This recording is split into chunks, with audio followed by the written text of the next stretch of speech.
worked my way through graduate school in a circus. I do magic, juggling, even fire eating. I am unrepentant in bringing in different ways and modalities for people to connect with each other. Magic does that. How do you navigate these deeply rooted religious differences without getting blown up, where people are walking the earth, literally triggered and controlled by 2,000-year-old stories? We go to war face to face. We don't go to war side to side. When you walk, to physiologically synchronize with the other. That creates openness in the conversation. That's the place where you build. But sometimes change can happen very quickly if we're willing to stand in the high places and let the lightning of grace hit us. Welcome to another episode of Fortunate Fishes. My guest today is David Baum. This guy has literally walked through some of the toughest conversations imaginable. He's mediated conflicts in Northern Ireland, Rwanda and Bosnia, coached executives at places like Shell and Barclays, and even designed dialogues with Jane Goodall and the Dalai Lama's team. He's got a doctorate in psychology and divinity, and his thing is using stories, humor, and even walking outdoors to get people to talk and actually listen to each other. Sounds wild, right? Well, ladies and gentlemen, David Baum, welcome. Thank you, Charlie. Delightful to be here.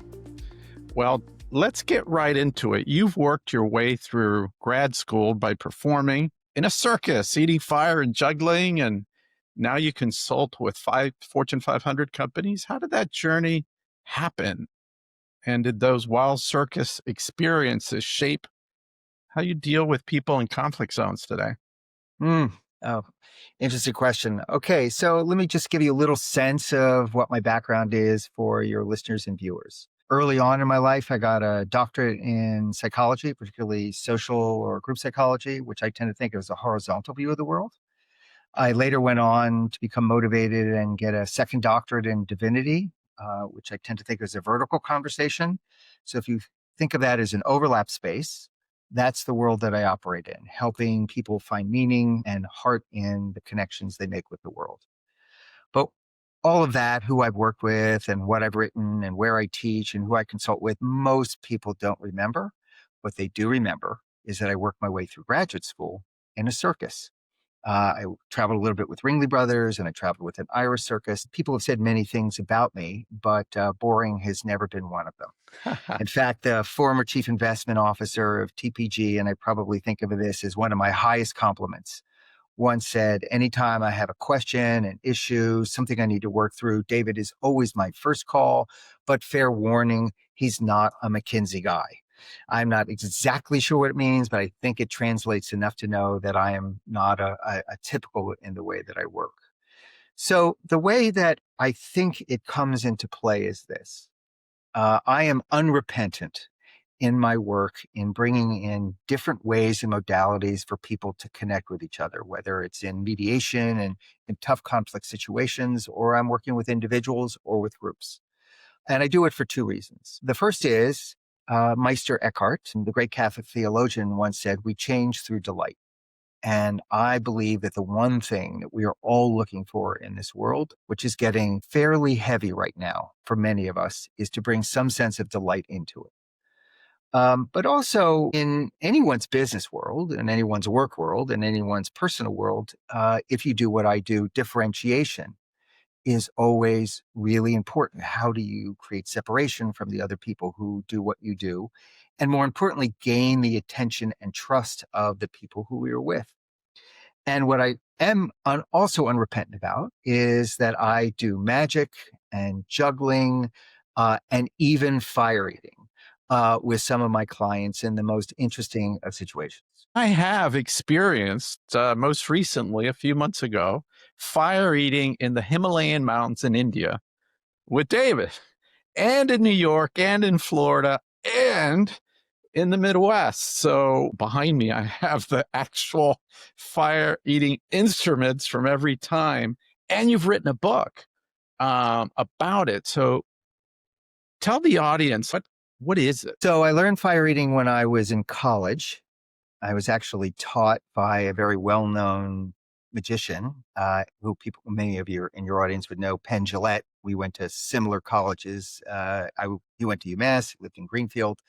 I went to Hampshire College in Amherst. And I have been teaching people to eat fire for, ever since then. I probably taught over 1,000 people to eat fire, including most recently, other than yourself as a great luminary, Martin Luther King III and his daughter Yolanda King. And what's the youngest you've taught? 8 years old. My brother, at the dining room table, my grandmother was not happy, and the oldest was probably about 85. And the thing about fire eating is it's a metaphor, right? And what you're trying to do in creating any kind of breakthrough or change for people is to give them an experience that bypasses their neocortex, their logical brain, essentially, and goes right to the limbic brain, because that's where oftentimes we get seeded into great breakthroughs. That's a hard thing to do in this world. And so what you have to do is create something that essentially is going to really take people into the fight, flight, reptilian limbic brain. Now, I wouldn't do fire eating if it were really dangerous. And in 1,000 people that I've taught to eat fire, no one's ever been hurt. And I explain how it works and why it works. And I do that very carefully in the beginning with anyone I do. And I'm very strict in the safety protocols. But as soon as that torch gets lit and the flame comes towards her mouth and I'm guiding the hand, all the conscious stuff that people oftentimes think about, rational stuff, why it doesn't, goes away. And the limbic brain kicks in, and it is a leap of trust. And I want to make clear that this is not like some magic trick, because I've literally had the flame on my tongue for like 3 seconds. And when you take the flame out, you can see like a cone of flame coming out of my tongue. But yet I did not get burned. It is wild because, maybe some stress comes in your life, some anxiety a couple of days later, and you're about to go into a panic and you say, wait, I've eaten fire before. What That's the right. hell am I worried about? That's right. That's exactly right. It's an anchoring mechanism. And if you can take the experience and the emotion and anchor it to a breakthrough you're trying to make, then anytime you're trying to create a breakthrough, it's an extraordinarily powerful way to give you an extra oomph to move you forward. You do a lot of magic tricks that bring people together, and we recently experienced it on a spiritual retreat to Ananda, which Condé Nast says it's the number one in the world in terms of spirituality, in terms of yoga. And you just masterfully blended all these different concepts. Talk about why the magic is important, because you have a whole bunch of tricks in your bag and then you pick the right ones for the right segment. Well, in the work, there's the work, and then there's the lead up to the work, right? There's what you're going to say and have people do, and then there's the lead up. And there's so much content out there and so many people doing things. What's really important is actually to find a way to set the context in a good and positive way, and a context that people haven't experienced before. Magic does that. Magic is an amazing way to make that happen. So I use magic before I'm going to have people do work, or I use magic to set up a conversation, or I use magic to amplify a point, because people remember it. They literally bring it into themselves, right? It's the root of the word to remember. They bring it in, member it, and they don't forget it. And I have had, probably 3 Nobel Peace Prize winners, presidents of, or former presidents of 5 countries, all who have been my magician's assistants. And it makes them laugh, and it relaxes people. It makes people more fluid and open. And it gets people, as I said, delighted, which prepares the road sometimes for the bigger, more intense or more problematic conversations. You mentioned earlier you have 2 doctorates, one in psychology and a doctorate in divinity, which is a unique combination. How do Yes. you blend the scientific side with the spiritual side of your work? So to be clear, the divinity was from Naropa and the psychology was from Temple University in Philadelphia. So a few things that I would say about that. The first is I got my doctorate in psychology when I was 29, and now I'm 69. So I don't do public math, but other people can do the math for me. And I would say in all those years and all the travels, I probably had 10 people ask me anything of interest about my degree in psychology. So just leave it at that. But then I got my degree in divinity because of a life-changing experience I had, and literally a life-saving experience. And I wanted to learn more about what I went through. And there, people are really fascinated. Tell, It's also tell us about that experience. so the first thing you need to know is that when I was 16, and my father was 48, we were playing tennis, and he had a massive coronary and died in my arms of a heart attack. And that was a life shaping, life altering experience to have. And it's probably my original and most important trauma that I've worked through.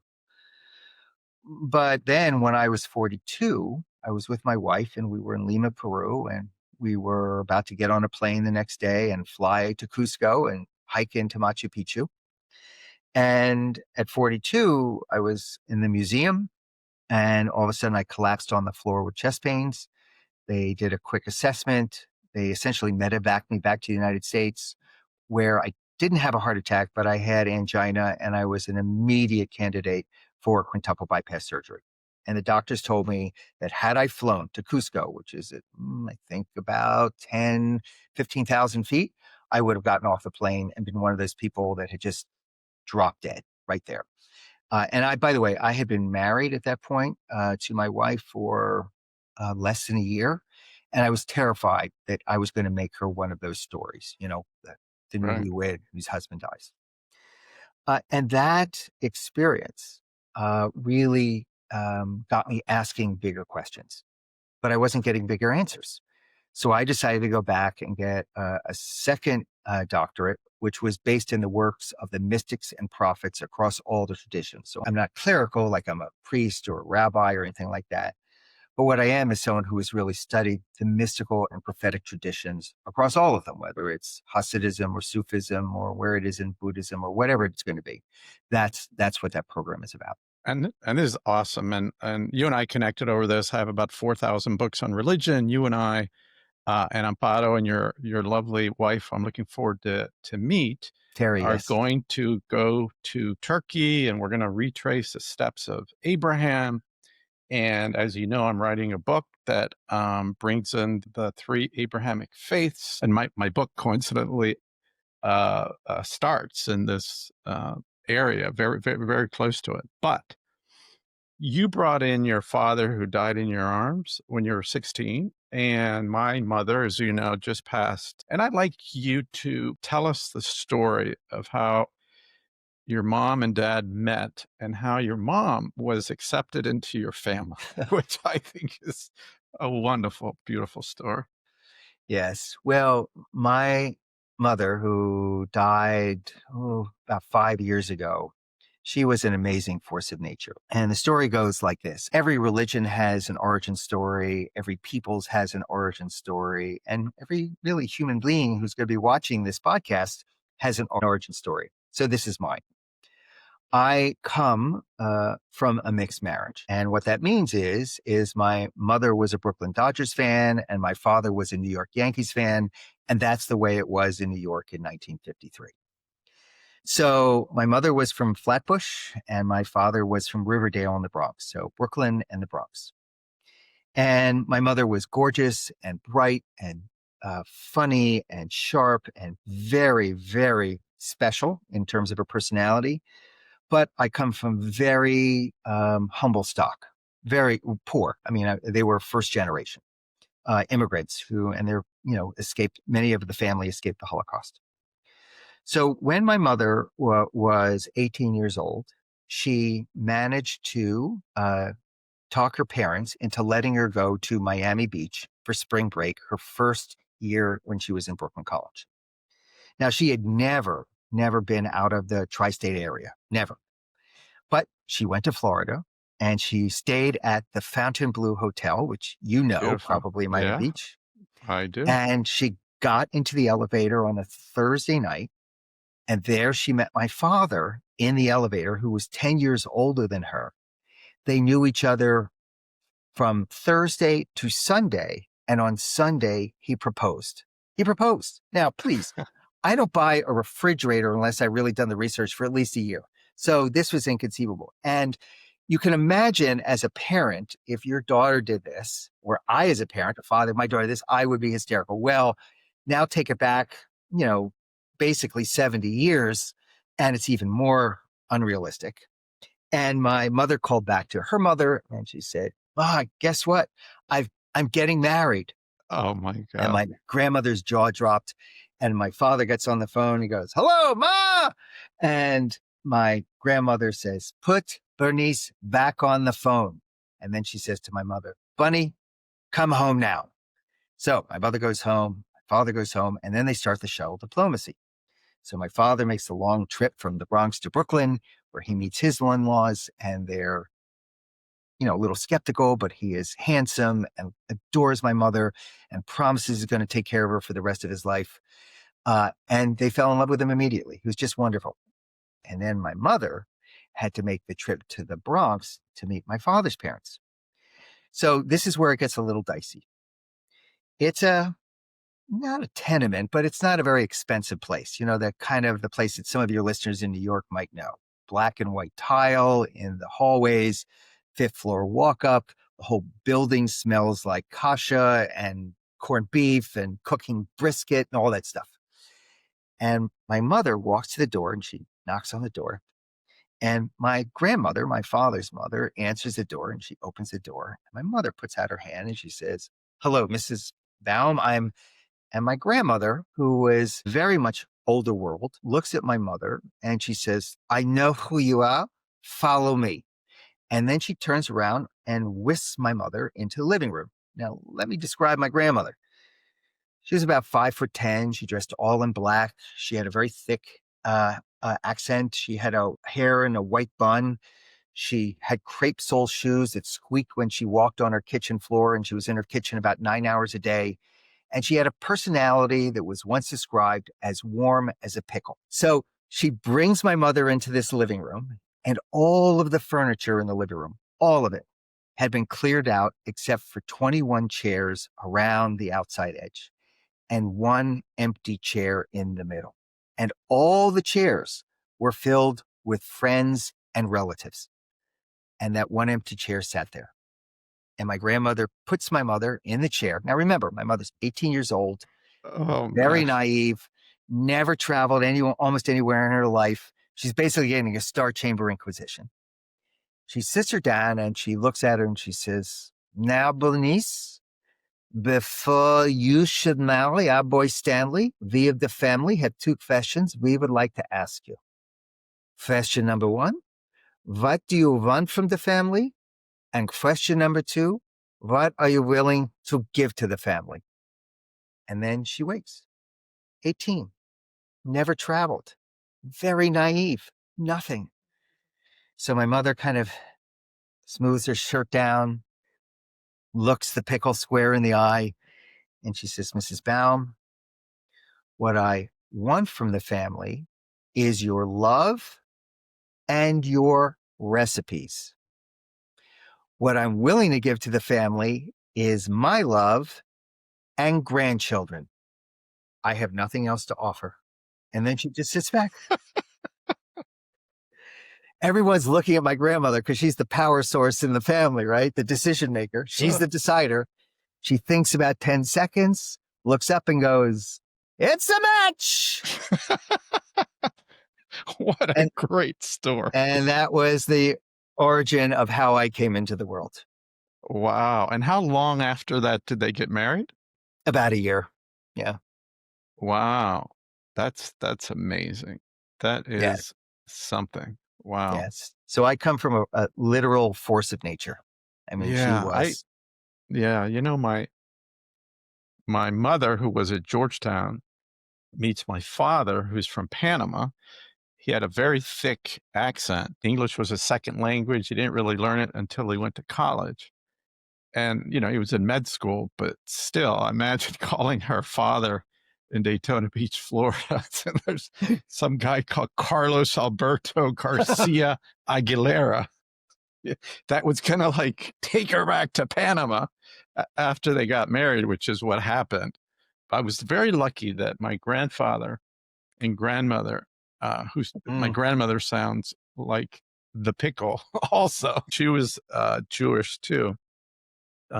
Even though they're going to be in Panama every summer, instead of going to camp or anything like that, from end of May till mid August, they would be, the kids would be with them in Florida. So mm, that was a wonderful experience because we were able to live with my grandparents all summer.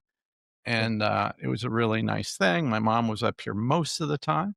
My father would come up for maybe a week, maybe 10 days. But what I remember is he would send my mother every day. She would get like a 4-page handwritten letter. We would get, and we would get a letter maybe once a week. But I just couldn't feel like, what can my dad write about every single day for 4 pages? But it was a beautiful example. Before I get into all the different questions I have about the heavy conflicts you've gotten into, how do you stay balanced and keep your sanity?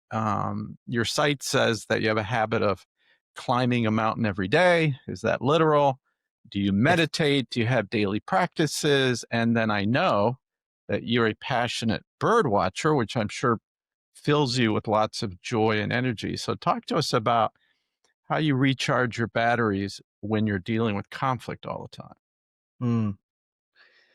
Well, uh, I have certain quotes in my life that have been really important, and I kind of hang myself on them. It's a shorthand that keeps me going, and I Hmm. put myself at the feet of masters, right? And one of the quotes is also by Meister Eckhart, who said, "The outer work will never be great if the inner work is small."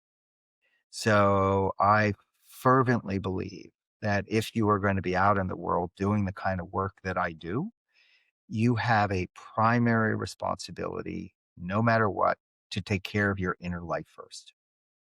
Another quote that I believe, I had a great teacher. Her name was Angelis Arian. She was a great spiritual leader and was actually the spiritual leader of the Basque people. Wow. And there's a Basque expression that she would say, which is journey first and all other relationships will follow. Meaning your first responsibility is to take care of yourself. Your first responsibility is to manage yourself. And so I do a few things that keep me on the beam. The first is I do meditate every day. I don't follow like TM specifically or Hmm. insight meditation specifically, but I really do spend quiet time every day uh, in contemplation and a little bit of prayer and in breathing and tracking my breathing and letting go. Uh, Always it starts with the breathing and then it moves to a place of gratitude and listening. And then I always set what I would call a life affirming intention for the day, a life affirming. So, what is something I'm going to do today that is going to move me forward? That's one thing that I always do. Because I had quintuple bypass surgery at 42, I do climb a mountain every day. Look, it's not a Colorado mountain and it's not a California mountain, but it's way bigger than the mountains in Florida. I'll just say that. And it's about 3,000 feet, and it's a place that I've gone up thousands of times, and I know extremely well. And it's called Packmanadnock, and it's in the oldest state park in New Hampshire, and which is where I live, and I could see it as I look out the Hmm. window here. It's there, so it's something very close to me, and it's a place that gives me a chance to go inward and think and exercise my body, which is also really important to me. I am a passionate birder, which gets me looking this way, but more importantly, I balance that. I'm a passionate gardener, and I have, and all manner of money and time goes into my garden, which used to be about what it looked like, and now I'm finding that it's not just an artistic endeavor, it's having my hands in the dirt and all that does to recharge me psychologically and physically. And that if I so choose to do so, and I do, that the plants do have something to teach me, and I listen and I connect, and it's my way of connecting in the natural world. Um, I also have a particular practice that I've been following since the pandemic, which has been very useful to me. Uh, like most people, and I'm now speaking as someone who's almost 70, as a male, the first thing that I would normally do when I woke up in the morning is trundle off to the bathroom. And I would take my phone with me, my other mistress. And I'd sit and I'd go through my emails or I'd look at the news and I would start my day with a kind of a twist in my belly that was really uncomfortable. So now what I do is I'm very disciplined. I do something I call circles of care, Okay. which is the first thing that I do is I wake up and I just take a few minutes to do some quiet reflection and setting an intention for the day and settling myself. Focus on self. Then I go to the next level and I think about my wife who is next to me, a little Jack Russell Terrier who is next to me. And I think about my kids and my friends and then my family. And I send out love and regard to them. And then, and only then, after I prepared myself for the day, do I then reach for my phone and I go to look at emails and news and the things that are going to get me sort of moving into my day. So all of those practices help almost like a smorgasbord. I use them to keep me moving in a good direction and keep me balanced. Because if I don't, I find that you can get brittle and you can get crispy at the edges. And I'm sure a lot of your listeners know what that's like to be overwhelmed. But it helps me to be in the flow of things. I think that most successful people have a practice like this. Like you, I meditate every day, and I started meditating. An American Indian taught me when I was in my early 20s. Mhm. We actually went into the woods, we chopped down a tree. His students, we created a meditation bench. It was mainly TM, but I have this gadget that I put on, and it's a guided meditation. And I also have a chair with these magnets called a shift wave, and there's 100 different guided meditations of all sorts.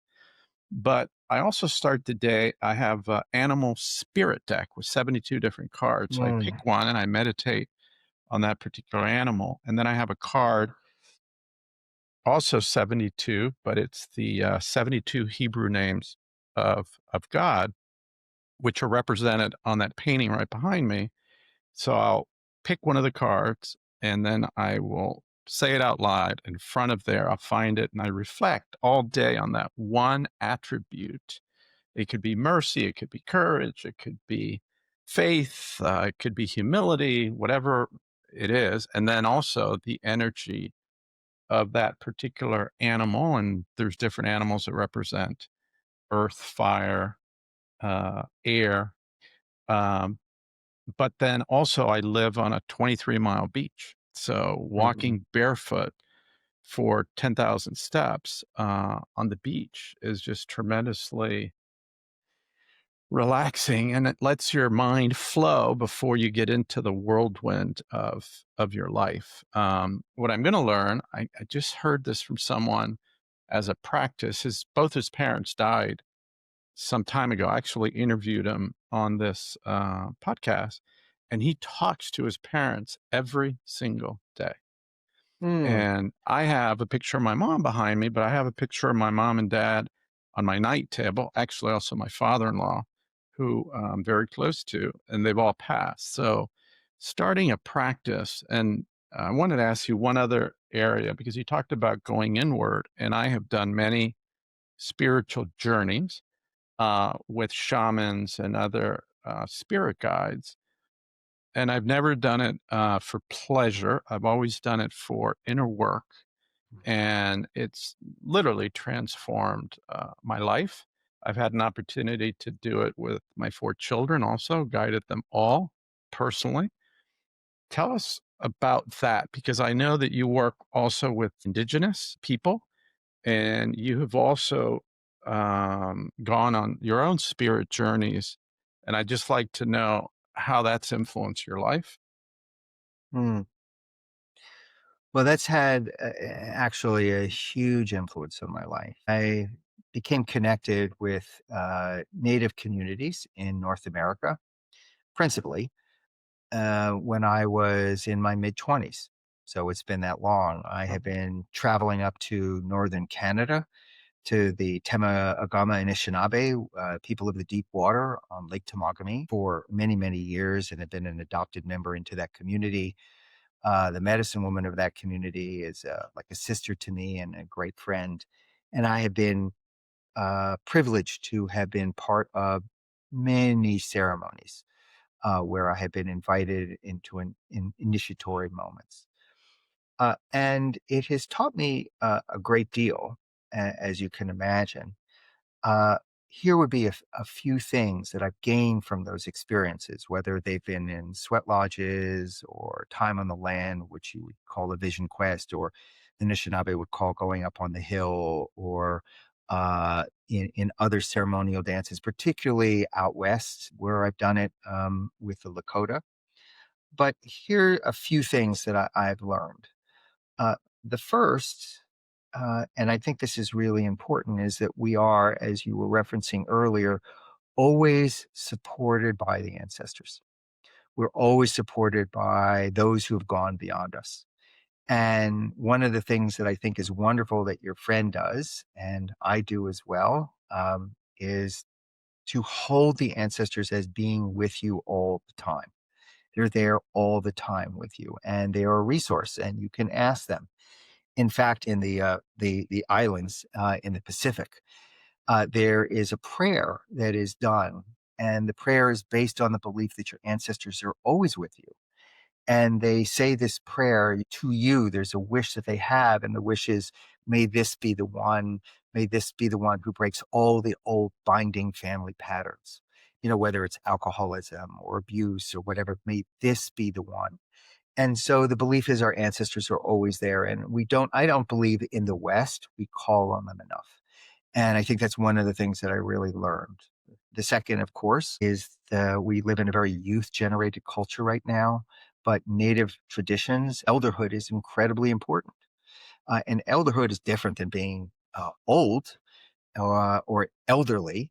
Elders have maturity, they have gravitas, and they have containment, right? These are all three things that they have. And that elders are deeply respected. And we listen to the wisdom of what those elders are and to bring those voices in. And then there's a third thing. My friend, Virginia McKenzie, who is the medicine woman of the people of Bear Island, to watch her in ceremony is an extraordinary joy because she doesn't take it too seriously. She kind of flips in and out of ordinary and non-ordinary time. She flips in and out of like really serious because she's Right. calling in serious power, but then can be laughing and joking and teasing in almost the same breath. And I have been in the holiest of holies for her, which would be a sweat lodge. And she's pouring water in there, and then she'll reach out and says, "Excuse me, I need to get some sacred medicine." And she'll bring a can of Pepsi in, and she'll drink a little bit. She'll pour it on the rocks, or she'll say some prayer, and then she'll lean back, and then she'll start to laugh about showing the people a beaver shot in a sweat lodge, which you can't really see because it's dark anyway. I mean, it's just don't take it all too seriously because humor is really it's all about detachment. And humor is really one of our greatest ways to detach. And those lessons have guided me.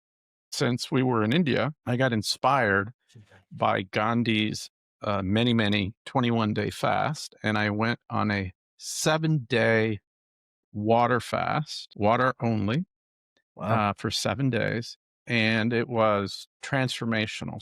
And I did it on Father's Day. So it was a gift to me. In the last 33 days, I've had no processed food of any kind, no sugar. And I feel fabulous just eating like real, real food. I've been cooking too, which I never do. My wife doesn't particularly like it because I make a disaster of the kitchen and I'm eating all these things that I never ate before that I love. But you've done fast also, right? I have, yes, yes. I've done a number of fasts on the land, probably a dozen over time. There were two that were instrumental in really changing my life. The first was I fell in love with my wife about 35 years ago. I lived in Philadelphia. She lived in New Hampshire. She had two small children, 5 and 3, joint custody. And she said, if you want me, it's a package deal. We got to move to this little town in New Hampshire. And even though she was extraordinary and is the love of my life, I hemmed and hawed. And then I went and I spent 4 days fasting in the desert of Arizona, high mountains of Arizona, with one essential thing came across after the fourth day, which was you have two choices in life. You can choose the path of fear or you can choose the path of love. I chose the path of love, immediately got on a plane, flew up, and proposed on top of the mountain that I now walk up every day as part of my daily meditation practice. So that was the life changer.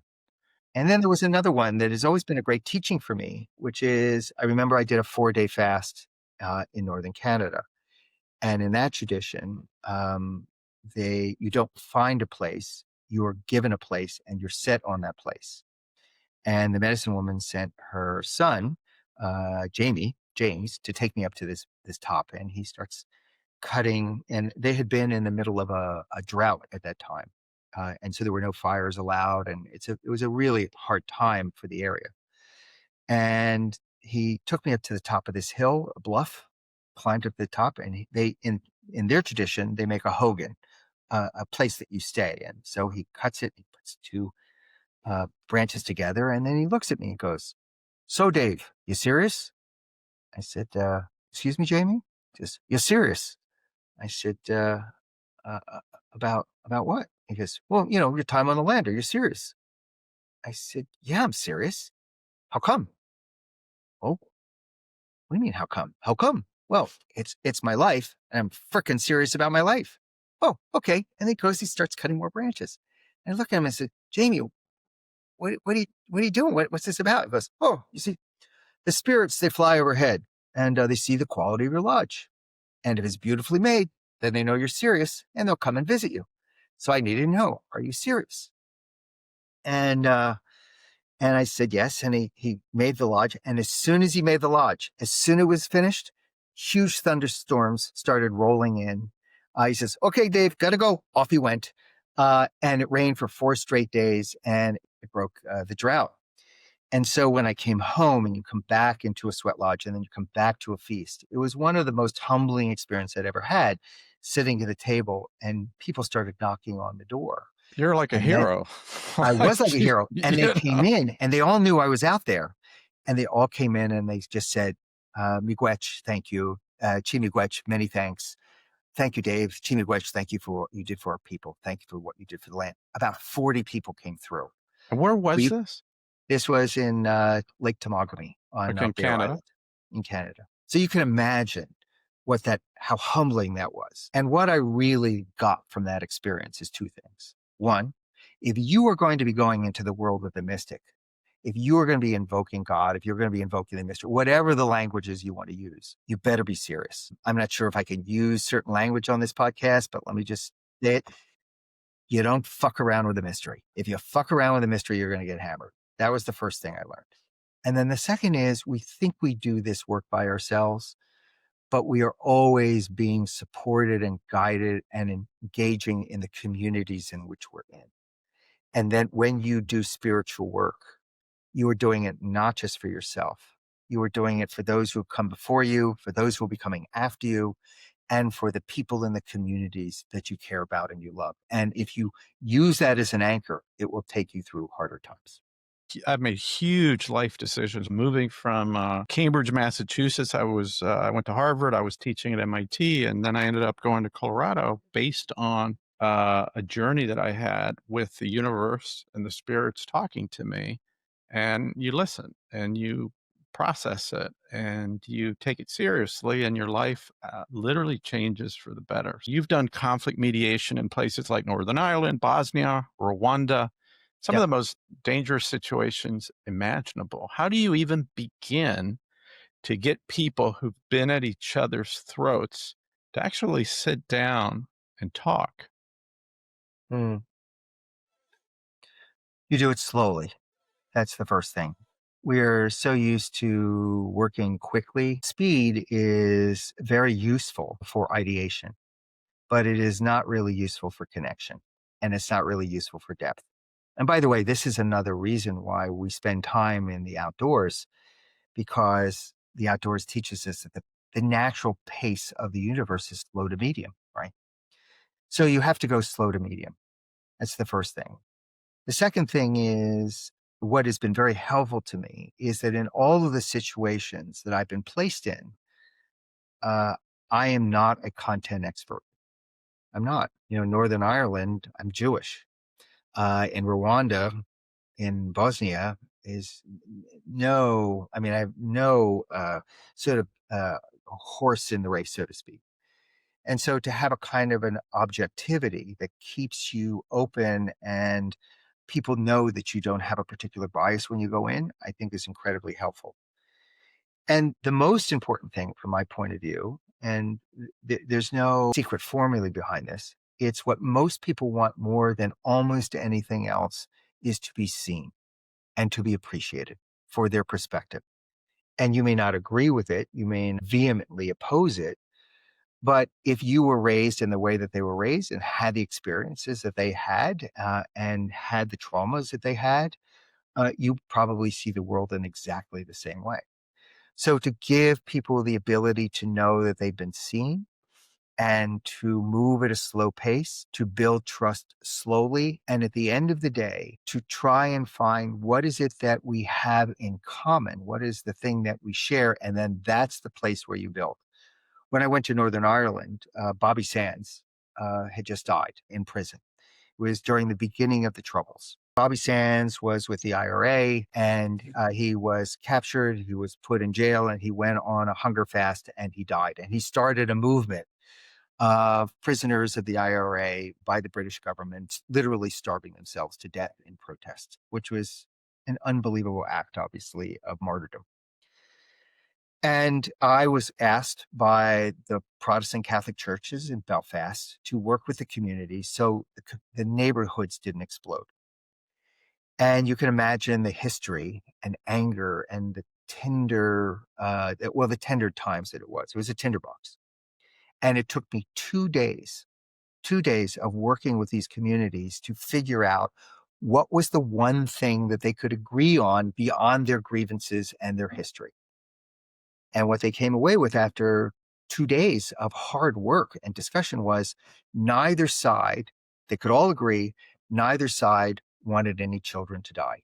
Adults, they didn't care. But children, they didn't want children to die. And that became the place that we could start the discussion then about how do we make sure that that happens. So you've got to find what is the common ground, what is the place that everybody can stand, that they can all agree on, regardless of whatever else their differences are, that you can then start to build and move things forward in a good way. When we were in India, I'd like you to explain, we did a very powerful exercise. We were in groups of 3, and you had us each talk for 8 minutes straight with no interruptions. Hmm. And tell us about why that is so important and why we did that. Yes. So people talked about a particular issue or a narrative that they had in their lives. And here's what I do know. We have two ways that we communicate. We have advocacy and we have inquiry. And advocacy is, I want you to understand my point of view. And inquiry is, I want to understand your point of view. And most of us have the experience of being very advocacy based in how we talk, how we present. We interrupt a lot.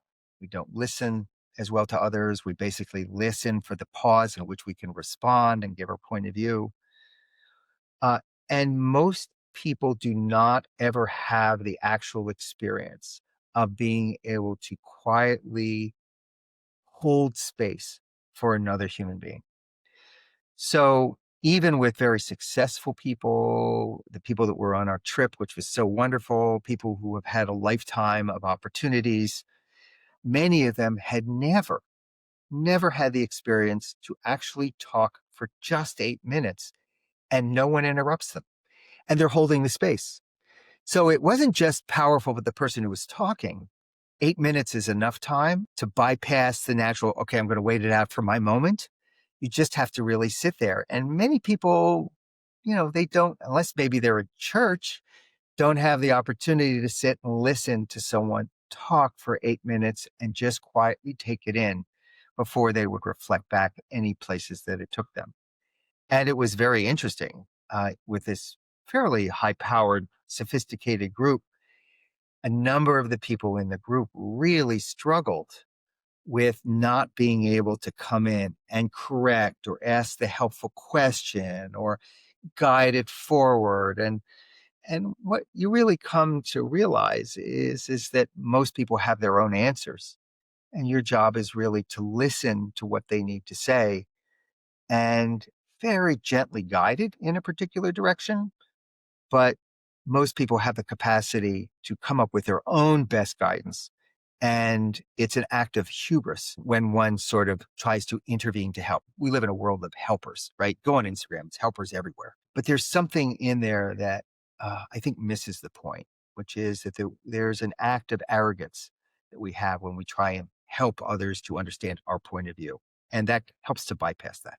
Right. And another thing that you had said earlier was the power, and you're very good at this. And I think it's a skill that particularly our young listeners should work on, which is humor. And I'd love for you to talk about when you were in Northern Ireland in a bar and in a situation that could have been pretty explosive and how you handled that. Hmm. Well, I'll tell you the story, and then I'm going to give you some thoughts for your younger listeners about humor. It's something I'm quite passionate about. So I was asked to go over my first night that I was in Belfast in Ireland, in Northern Ireland. I was taken to what I was told was the pastime of the Irish, which was to go to the pubs. And I was in a pub that was maybe twice the size of my office. I have a voice that's a little high and on the nasally side. I have a Philadelphia, South Jersey accent. So I say things like Coke, Hoagie, no, potential, shopping at the Acme, things like that. Remember, it was a very politically tense time during the Troubles. And a guy comes over, he leans over my table and he says, "I see you're from the States." I said, "Why, yes, that's true." He says, "So tell me, what do you think of the Troubles hit in Belfast?" Pardon to my Irish friends and listeners, it's a very bad Irish accent. But my friends got very nervous because one never asks a stranger about their views of politics at the time, the Troubles, because people have been murdered and sometimes, even worse, just as bad, just for voicing their opinions. Plus, you would never ask a stranger, let alone a stranger who's not even from your own country. And they got very nervous. And they said, "Oh, pay no attention to him. He's just drunk. He's just drunk." But he wasn't just drunk, Charlie. He was an angry drunk. Wow. And he leans forward a second time and he says, "I said, Yank, what do you think of the Troubles hit in Belfast?" At this point, the entire pub just goes dead silent. And there are about 150 people in there, and they're all staring right at me.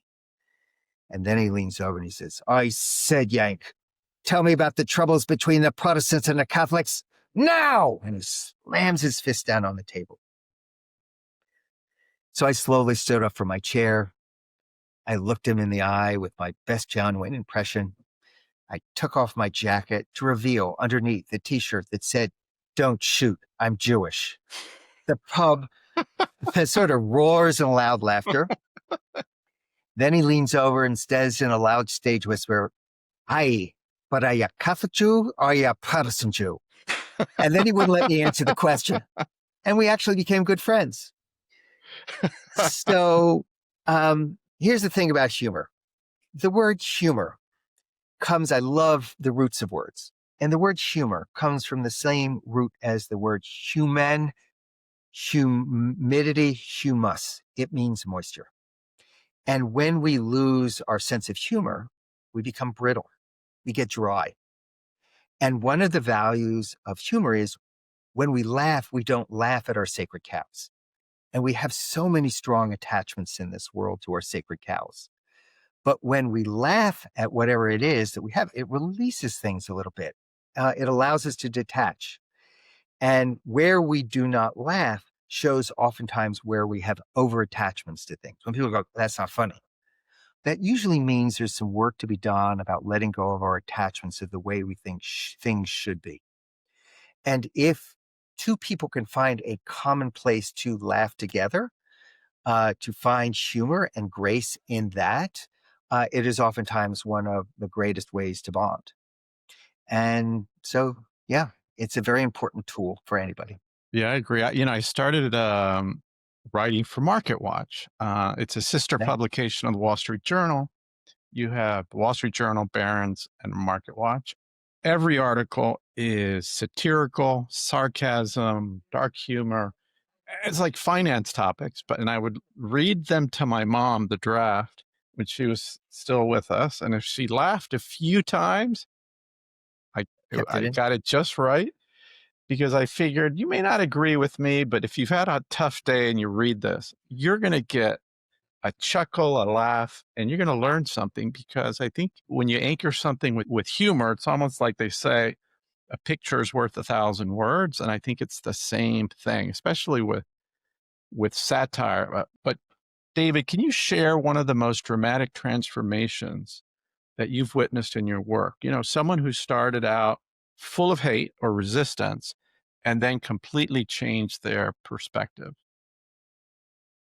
Sure. There are a few stories that do come to mind that are uh, more around people recovering from deep trauma. I wanted to tell a story about fire eating, actually, if that's okay.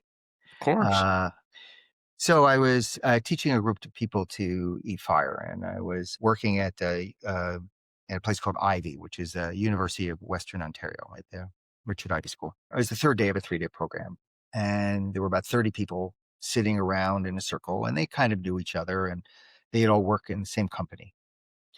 And we were doing fire eating. We were going around the circle, and people would come up, and they come up, and they come up, and I was about halfway through, and this woman came up, who was next, and she was shaking, just shaking as she came up to the front.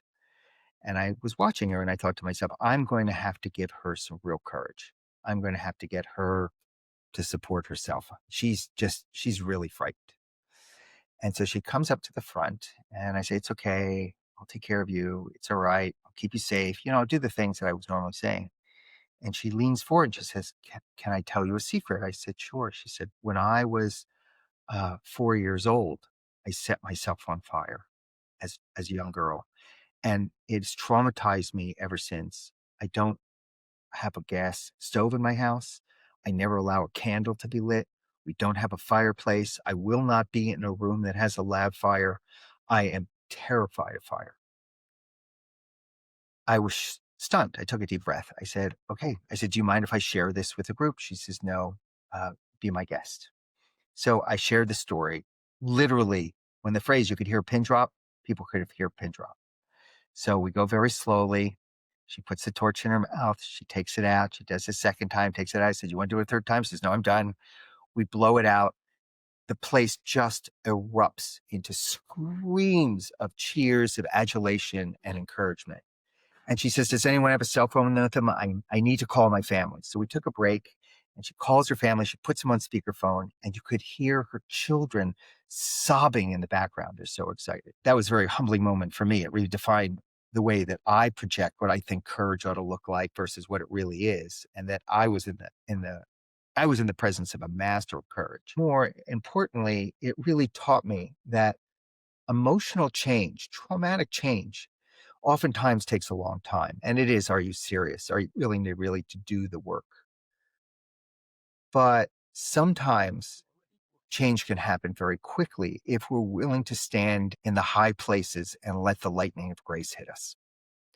And here was someone who had lived an entire life in fear over this one incredibly powerful element of fire. And yet, in one great moment of courage, was able, with support, was able to step forward and change that narrative very quickly through a very powerful experience. And I've heard from her over the years, and this 30-second experience has changed how she holds herself and the fears that she had in the world over this trauma. Now, it doesn't always happen that way. It's not just as simple as going to a workshop sometimes, but that was a moment that I will never forget of quick, powerful transformation. I would say to your listeners, how you hold something oftentimes is what becomes. So I want to say that again. How you hold something is what it oftentimes will become. And if we can change the way we hold it, we can often change the trajectory of where it goes. Yeah, so my friend Jack Levy. I was with him a few Yes. nights ago in Guadalajara, Mexico, and he took me to a dinner. Said it was going to be different and a surprise, and just to go with the flow. So I said, okay. So we show up together, and then at some point, somebody comes to get me, and Jack stays over there, and and they put a blindfold on you, so you can't see a thing. Before going in, they tell you to put your phone on vibrate, but not even on vibrate, but airplane mode. And they sit you down on the table with people around you, and they're all blindfolded. Mm. And then everybody's seated, and then this voice comes on, and he tells you a story. And this is a child who, at the age of 6, was traveling in a car with 7 family members, and they were hit in Mexico by this truck, flipped him over the road. Car catches on fire. 4 die, including a 2-year-old, and he was 6 at the time. His mother was thrown out of the car. He's burning in the car. Mother comes in, pulls him out, but 97% of his body's burned. The same with the mother. His hands melted. He Mhm. had 2 fingers on one hand, 3 on the other. He's walking in the hospital, runs into some kid who starts screaming, "A monster, a monster, a monster," because, his whole face was so bad. And when he's 10 years old, something genetic happened to him and he lost his eyesight. So now he's completely blind. And Mm. you would think, like, well, what would that be like? But yet he's married, has 2 children. He got a black belt in taekwondo and won this award, and he's guiding this like 3-hour experience. You have to eat food, you have to talk with people.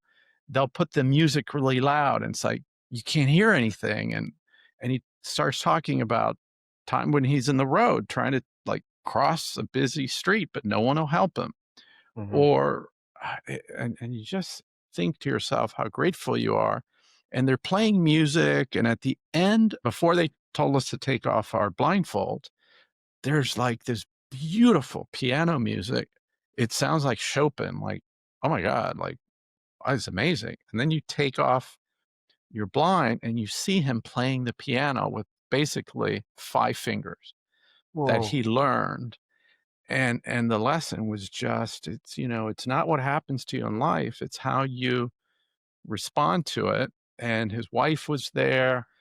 He has a beautiful son and a daughter, talking about never let anything get between you. And it was this beautiful experience. The people that were next to me and getting to meet them, and the people across from you, because you don't know what they look like, who they are. But it brings up that memory. But going back to something, in dealing with conflict, I've been to Israel, I've been to the Middle East, and I have a lot of friends that are, Jewish, Muslim, Christian, Druze. But how do you navigate these deeply rooted religious differences without getting, blown up, where people are walking the earth literally triggered and controlled by 2,000-year-old stories? Mm. It's a great question. And oh, by the way, I did think of another example of a transformative moment Tell that me. was sits incredibly powerfully. It was something I heard and was witness to. It was not Right? something I facilitated. And it's similar of what you just said, and then we can go on to the Sure. question about the region. I was taking a train from Washington to Philadelphia, where I met this woman, and this woman told me her story. She lived in North Philadelphia, which was a very tough neighborhood. It's where I went to graduate school in North Philly, Temple. And her son, her only son, was walking home one day, and there was a gang that was in the neighborhood. And at the time, the way they would initiate a young gang member in initiation was he had to take a gun, walk up behind a total stranger, shoot them in the head, and kill them. Jeez. And that's what this kid did. He walked up behind this innocent child who was going home, shot him in the head, and killed him. So immediately, The police got him. They took him to trial. He was found guilty. He went into a juvenile facility. And when he was sentenced, the judge turned to this woman and she says, "Is there anything you would like to say to this boy?" And she turned to him, pointed at him, and said the following phrase: "I'm going to kill you." And then she sat down and they took him out. So he was in prison, ostensibly. And after about a year, she started sending a note to him here and then and there, a little, "How are you doing? I'm just reaching out to connect." She started to build a relationship. And then she started to visit him very slowly at first and then on a consistent basis. And she said, "Do you need anything?" She would bring him things. When he finally got out, she was there to greet him. And she said, "Do you have a place where you can stay?" He says, "No." She says, "Would you like to come? I have an empty room in my home. Would you like to stay there?" Imagine this. Wow. She brings him into her home. She says, "Do you have any employment?" And he says, "No, not really, no opportunities." And she had a friend who had a small repair business, he would repair engines and toasters and things like that. And he started to work there and learn the craft of repair. And there he was in her home for 2 years, eating her food, sleeping under her roof, employed by her grace in this thing, completely transforming his life. And one night she called him in and she said to him, "Do you remember what I said to you? The last thing I said when you were found guilty?" He says, "Yes, ma'am, I certainly do." "What was it?" He said, "You said you were going to kill me." She says, "That's right. I committed to killing that boy. I could not imagine a child going behind my own son and doing such a terrible act. So I set about changing you. I set about trying to make you better. I set about essentially killing that boy. And now that I've seen you have changed, I have a question. Since you are no longer that boy and I no longer have a son, will you become my son?" Oh my And she, God. and she adopted him. She adopted that boy, who was a young man now, who killed her only son and took him into his life and transformed him, and also obviously transformed herself. That is, Wow. that's a master. That is a master of something I probably will never, I aspire to, but may never get to. But that is a powerful story. And as a parent that has adopted, how powerful that can be. Yes. And also, before going into the question, I had talked to you about this guy that was all burned and blind. Mm. Tell us about the experience you had because that story brought it up when you were in India for the first time, I guess, and you had gone to a temple. Tell us about that. So, my first time in India, I was in southern India. I went to a temple that was dedicated to Ganesh, the great remover of obstacles, the The half elephant. elephant, half man. Yeah. Yes, right. And it was literally built into a mountain. They carved into a mountain. You would go up and you go to a room and you go to a room and a room and it's these stairs and it was smoky and magical. And you go to a room and there'd be like literally an elephant in there blessing people. It was just quite amazing. Anyway, I'm coming down and there I see in front of me, my first time there, a beggar. And he's a filthy red loincloth. That's it. A begging bowl. And he was a leper. And so he was missing parts of his hands and his feet and his face. And he was probably one of the most filthy people I'd ever experienced, which, by the way, for those of you who have been to India, that's really saying something. And I walk past him and I'm doing that kind of that Western silly, I want to look, but I don't want to look. I don't want to, look like I'm over solicitous, but I also don't want to look like I'm turning away, that whole thing that some of us Westerners can do. But he catches my eye, which was quite bright and yellow from some jaundice. And he looks at me directly and he says in beautiful, perfect English, he says, "Are you happy?" He stops my tracks. I take a breath and I look at him and I go, "I, yes, yes, actually, I am. I'm very happy." And this huge smile comes on his face with about 6 teeth in it. And he says, "Me too." And I thought that man was the reason I went and spent a whole month in India. to have that 20-second interaction. He became my teacher to teach me that happiness, we spend so much time focusing on what is external to us, but it's really what is inside of us. The guy who wrote The Little Prince says perfection is not when you have nothing left to add. Perfection is when you have nothing left to get rid of. That's when it's perfection. That's when you've reached a perfect life. And here was a man who really taught me that. I agree 100% that life is about internal, not external validation. That's part one. And I think part two is really Man's Search for Meaning by Viktor Frankl, where, he's a very, very smart psychiatrist who goes into this awful experience at the Holocaust. And he could tell very quickly if somebody was going to survive or not. And it was Mm, really based on whether they had a purpose. mm, And we all have God-given gifts, and there's 8 billion humans on the planet, and each one of us is special. We have something. There's a dance that we were born to do, and really having the courage to follow it and find it and do it for the benefit of others gives you that purpose. Um, and that's part of it. But the other part is not seeking validation with money, with fame, with winning, with all these external things, your social media presence, whatever it might be, and really getting validation from inside. And when you see people like this man in India who was happy, or you mm. see someone that's totally burned, and if you saw them in the middle of the night, you would be frightened by them, and they're totally blind, but yet have a family, earn a Mm, living, play the piano, get awards for martial arts. It's really a different thing. So going back to our original question of mm. how do you navigate these deeply rooted religious differences without, things blowing up on you when you're trying to get and Literally. Yeah. yeah, and people I just want people to realize,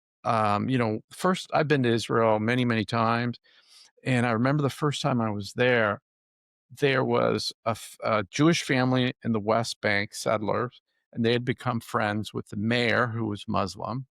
And the mayor was just walking by, and his daughter was getting married. Now, the settler and wanted to just congratulate him for his daughter getting married, but somebody took a picture. Mm, And because of that picture, the guy was almost stoned to death. He lost his ability to be a mayor because he showed just a second of friendship with a sworn enemy. So that's the type of situation, for those of you that haven't been to the Middle East, that David is mm. going into, that people are so conditioned that a 2-second show of gratitude to a neighbor could be could lead to your death, literally. Yes. A couple of uh, context setting comments. A, I absolutely do not have the answer. I don't. Right now, we are particularly in a very difficult moment politically, where even over here, it just will ignite polarities and differences. It feels like it's an acceleration, and it's very sad what is happening in the region, regardless of where you are politically on it. It's just very sad. And I don't have an answer. I mean, I have clues and I have approaches. Um, I will hold to a couple of different things, and I can respond to it from a spiritual point of view, and I can respond to it from a political point of view, and I'll respond to it from a practical point of view. So the first is when you walk into that region, I hold it in a almost in a spiritual point of view, and that happened actually when I was 13 years old. First time I went to Israel. I had my greatest spiritual lesson, probably the only time that I've ever been spoken to by the divine. I was raised in Philadelphia. I was raised Jewish. So you Uh, had your bar mitzvah there? I had my bar mitzvah. I was Wow. confirmed, but basically, when people say, "How Jewish are you?" I say, "Well, I'm to Judaism as Olive Garden is to Italian restaurants. I'm like Jewish. I'm in that thing." And Judaism had promised to me like a rich dark chocolate cake, but in fact, what I was given was a freeze-dried wafer. And so my parents sent me with the rabbi on a synagogue trip to the Holy Land. I was there for 2 weeks and hit all the hot spots. And we went to Jerusalem, and it was a Friday, and we went to the Western Wall, which is a stunning, amazing thing to see for any of your listeners or viewers. But I was 13 years old and I didn't know what to do. And I'm standing at the wall. I had no training whatsoever. I could barely speak any Hebrew. I did close my eyes and I just started to rock back and forth. Now, there are thousands of Jews there, and they are coming on a Friday to pray. And when they pray, Orthodox pray, it's called davening. And what they do is it sounds like the sound is "Ha Baruch Hashem," and every time they say the name of God, Amen, and they bend over and they tilt forward. And I just closed my eyes and I started to just rock and listen, not just following my instincts. 13. And I started to spin, but not physically spin, but I started to spin in my head like if you were drunk in college on cheap tequila and you fall over in your bed, the room spins, that kind of thing. And I started to leave my body. And I wasn't scared. And I saw myself down below 20, 30 feet like this, just rocking back and forth. And over the sound of the davening, to my left, I heard church bells going off. And to my right, I heard call to prayer. And in that moment, over those three sounds, an external voice came in. The only time in my entire life I've ever heard this voice. And the voice said, "You see, it's all the same." And in that moment, I got this picture. And the picture is when we are born into this world, we're given a gold bar. And the gold bar represents our relationship with the divine. And whether you call it Allah or Hashem or whatever it's going to be, it represents that. And it's wrapped in different paper. Some for us, it's Christmas paper, Hanukkah paper, Diwali paper, Ramadan paper. It's all different kinds of paper. But the bar is the same. And what we fight over is wrapping paper. That's what we fight over, essentially wrapping paper. And who the fuck fights over wrapping paper? So that concept is what has guided me my entire life in my search for a spiritual point of view. So when I enter into the region, I'm very respectful of the histories, of the traumas, of the pain and the politics of the moment, but I will always enter with an internal mindset from a spiritual point of view that it is all the same. And I am going for the gold bar. I'm trying to get people to connect with the gold bar. I am getting them to avoid and understand the rest is wrapping paper. That's the first thing. That's my spiritual approach. In a practical way, and more in a sort of a political way, it really comes from my great friend, Dr. William Urey, who started this organization called the Abraham Path Initiative, which is the work that I'm doing. And I'm on the board, and we're going to be going to Turkey to do this. And he, about 20 years ago, had a brilliant idea. He really wanted to find a way to fix the problems in the region. And his belief was that that part of the world is like, it's like the pinched nerve in the neck of the body.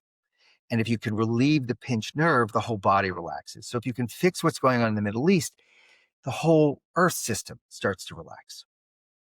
And he thought to himself, well, everyone's always talking about differences, but what is it that Christian Jews and Muslims all share in common? Two things. One, they all have a pilgrimage culture. And two, as you work on in your own life and you're so passionate about, they all come from the same root. They are Abrahamic traditions. They all come from Abraham.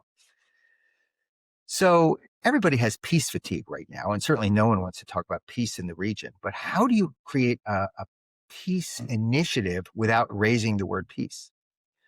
Well, if you go to people and you say, look, we're not going to talk about peace. All we're going to do is we're going to say, can we take a walk?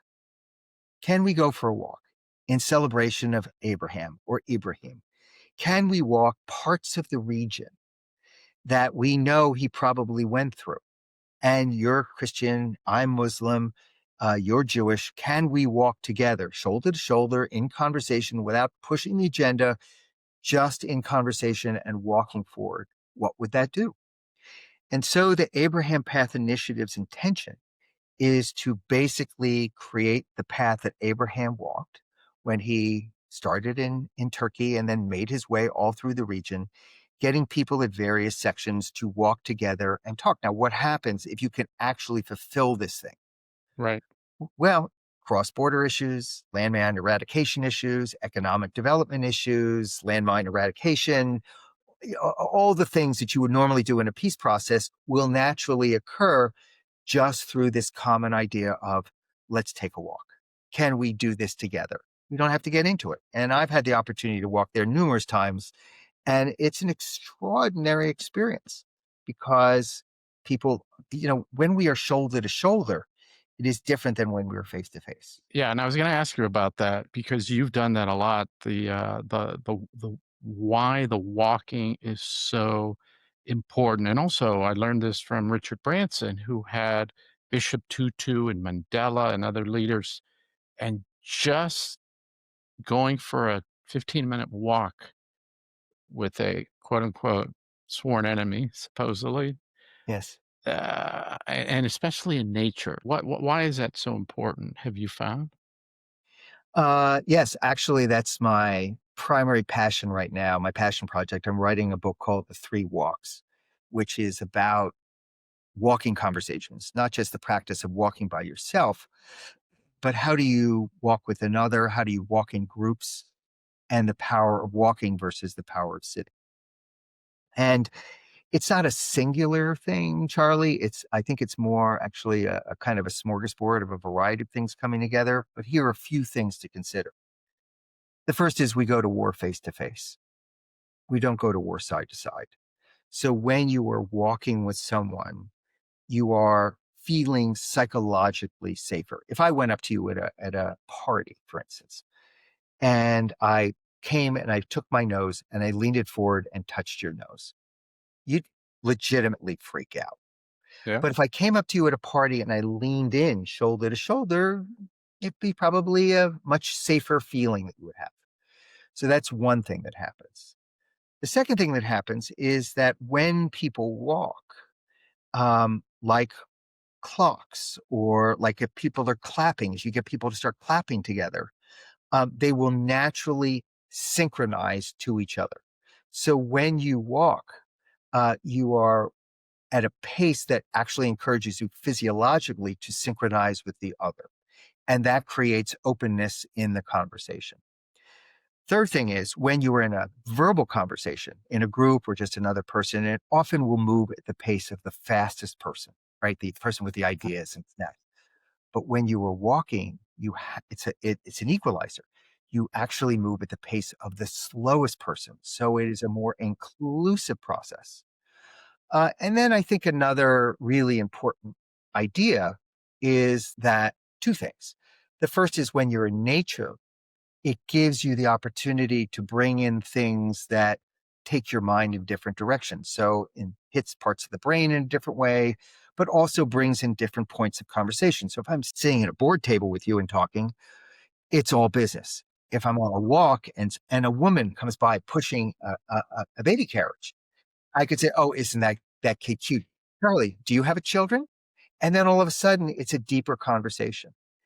The last thing that I think is so incredibly important is that if we were in a conversation, a sitting conversation, even on the podcast, for instance, if I was just to stop and be silent, how long do you think we would last before one of us would feel the need to fill the space? Sure. But with Right walking, there, right yeah, there, about half a second yeah. before you came in with short. When you're walking, there's so many other stimulations that are going on. It allows silence, the most important quality probably in any conversation, to enter. Quiet, reflection, and that's another value I think that walking brings. This brings up what there's very few books that I've opened and I haven't shut until I finish them. It's just incredible how you and I are connected. But the book is by James Dottie, and it's called Into the Magic Shop, a neurosurgeon's quest to discover the mysteries of the brain and the secrets of the heart. James Dottie, mother was alcoholic, depressed, father was in jail.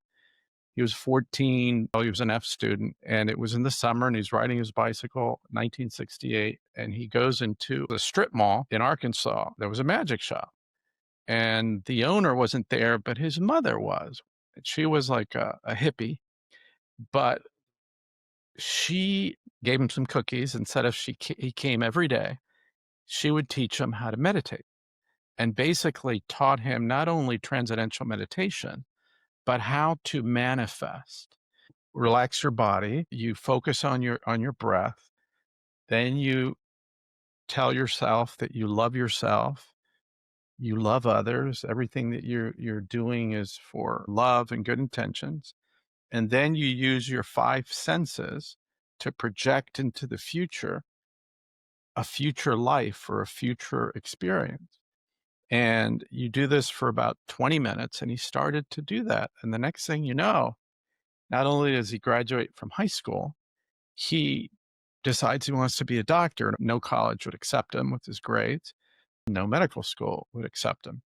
But through the constant meditation and showing up and talking to people, he not only got into medical school, he becomes a brain surgeon at Stanford. And then he starts meditating about the Dalai Lama, and he wants to set up a partnership. And the next thing you know, he has a center for empathy and compassion with the Dalai Lama at Stanford. And I read this book, and I bought one for all of my kids. And I did something that I rarely do, and I wrote a letter to him to thank him. But the only thing I could do is send it to the publisher, which is what I did. Of course, he never got it. But about 3 months later, because I started practicing what was in there, a friend of mine said, "Oh, next time you're in San Francisco, you got to meet my friend, Dr. James Dottie." Oh, wow. And next Wow. thing you know, I meet him, I invite him to Necker Island. I was doing a leadership retreat with Richard Branson, so we became friends. Then he wrote a second book about really what's going on in your mind when you happen to do this. And our minds are like a radio station that transmit energy into the universe and receives. Oh, And my big passion project, my big, hairy, audacious goal I've been working on for 4 years is to bring peace among and between the Abrahamic religions, and to do it through writing a novel, which I'd never done before. I have a character who's the founder of Bitcoin. I'm a big Bitcoiner, and I tell his story, but he's raised by the Order of Abraham, which I created. If you're a child of parents from the Order of Abraham, you're raised as a Jew, a Christian, and a Muslim. And when you're 18, you have to choose, but you have to respect all of them. mm, And his parents die before when he's 16, so he never really finds out about the Order of Abraham. That happens when you're 18, and he loses his faith in God. Then he comes back, but through the arc of the novel, you learn, like what you said, that it's all a different wrapper. And I've had to study almost to the point of memorization the Torah, the Bible, the Quran. They're all just beautiful faiths, beautiful religions, and you can take any book and any one of them and twist it to your own mm. whatever you want to do. A lot of people struggle to have real conversations because they're glued to their phone, their social media. What advice would you have to just leave their phone behind and just go for a walk and take somebody you care about and tell them to leave their phone behind also? What's the power of that? The writer E.M. Forster said, just connect. I think that's what we're ultimately looking for. Connection with other, which helps us to connect with ourself and connect to something larger and something beyond us. It's also been said, and I believe this to be true, that the sacred is simple. Connection is a sacred experience, and the sacred is simple. And when we make it very complicated, when someone makes the sacred very complicated, it is more just the influence of human ego than it is the reality of what connection at a sacred way really is. So you basically just said it. Leave your phone behind. invite a person to go with you. By the way, I have never in all of my years ever said to someone, would you like to go for a walk? Just think about it for your listeners. Just think about it. If you said to someone, would you like to have lunch? Would you like to have a cup of coffee? There's a level of kind of engagement in the invitation. If you say to someone, would you like to go for a walk? Have you ever been asked to go for a walk and you've said, no, I'm too busy. I can't. In my almost 70 years, I've never recalled it ever happened. So there's something quite special about that invitation. It feels more intimate, and it feels more, in some regards, more nuanced and tender and precious. And to go onto a walk with another and to take a few minutes, actually, to take the first couple minutes, if you're willing to try an experiment, and then to just walk in silence with each other first, not to say anything, just to walk together and get your rhythm as you walk. Then to have a question or two that you are going to posit to the other to say, this is all about connection. Let's see where this takes us. And to walk until it feels like the conversation is gone in the direction that is where it's supposed to be. And then to end the walk with either learnings or gratitudes or surprises, because oftentimes a surprise will be there. These are all gifts that happen when we walk with another that breed deep connection. The last thing is, and I'm kind of a little bit sensitive on this and have a few judgments. It feels like so many people, particularly young people, are very attentive to triggers. I mean, if I had $1 for every time I heard the term trigger, that's a trigger for me. It's not bad to be able to understand where your triggers are. The problem with that is that we are now raising an entire generation of people who are looking for what is wrong. We are creating tendencies ourselves to look for where things are going to go bad. And we become overwhelmed oftentimes by our nature. We're wiring our systems to look for what is not working. So I think you have to balance it out. And a walk is a beautiful place to do it by looking for what my wife tells me are the glimmers. Not the triggers, but the glimmers, the things that bring hope, that bird that flies by, that beautiful way sunlight is on, playing off the trees, the duck that is sitting out in the pond, any of that, the way the moss looks in the forest floor. And if we can balance out our awareness of the glimmers that we get in our life more than the triggers that we have, which can oftentimes happen in a walk when we're with another, it's a training ground. We start to rewire ourselves to be more positive and optimistic versus more negative and pessimistic. I don't know if that makes sense, but it's Yeah, yeah, something that I've yeah. been feeling for a while. No, and it brings up something. When I remember, I told you I used to come to be with my grandparents in the summers, and every morning my grandfather would go for a walk. We lived about 2 blocks from the beach, and it would be about a 45-minute to an hour walk, and I would go with him every day. He didn't talk a lot, but just the walk. I mean, he was a guy who grew up on a farm in Michigan. His mom died, didn't have a good relationship with his father. He runs away at the age of 15, ends up living with his older sister who had already left, became a barber, got into the end of World War One. Then he ends up somehow getting into medical school.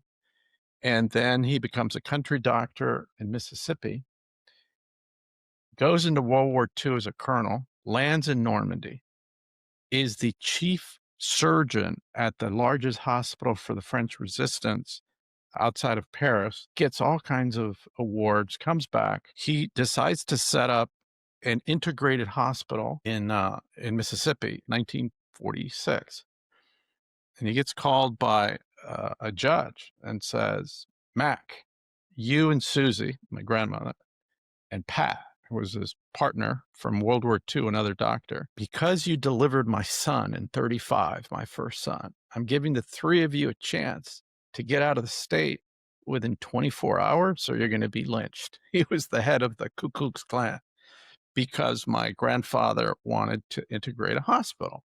Oh, And, he had a little plane that he would fly to see people and give medical attention all over Mississippi. He left the plane behind, loaded everything in a station wagon, and drove all the way till he hit the beach of Daytona Beach in 1946. That's how he ended up here. And once he got here, he brought the blood bank to Florida, first only blood bank in the whole state in Mm. 30 years because he dealt with that in Europe. He took the racetrack, which used to be on the beach. He built a home. Then he becomes like a city commissioner, a mayor. He didn't talk a lot about the war because of what he saw, but just walking with him, he became a second father and a mentor to me. And I think I attribute a lot of who I became. You know, he was a quiet man, but I observed and wanted to be like him. He taught me how to drive, how to fish. But I think that the walking had a huge influence. You know, I wanted to shift to, because I've seen you in action. How do you handle resistance when clients think they know better than you?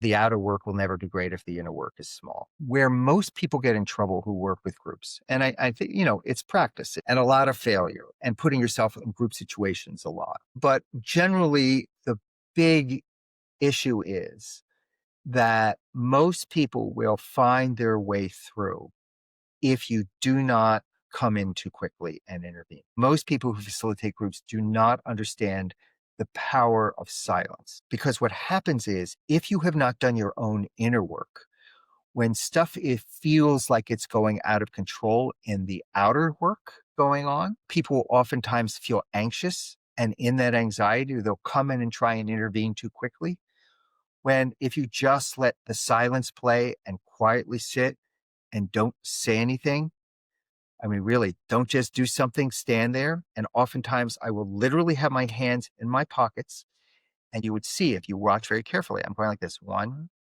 2, 3, 4, 5, and I will count to 10 even before I would say anything. Learning to sit and listen to that experience without having to intervene, to course correct, unless it's really something that is offensive to the group, is the first skill. And you only learn that skill by managing your own anxiety. Most people will talk because they're feeling anxious, like, oh my God, this is going south. I need to do something. Right. And that's where oftentimes people get in trouble. The second thing is that sometimes when people come in, there's a kind of a verbal aikido that you can do.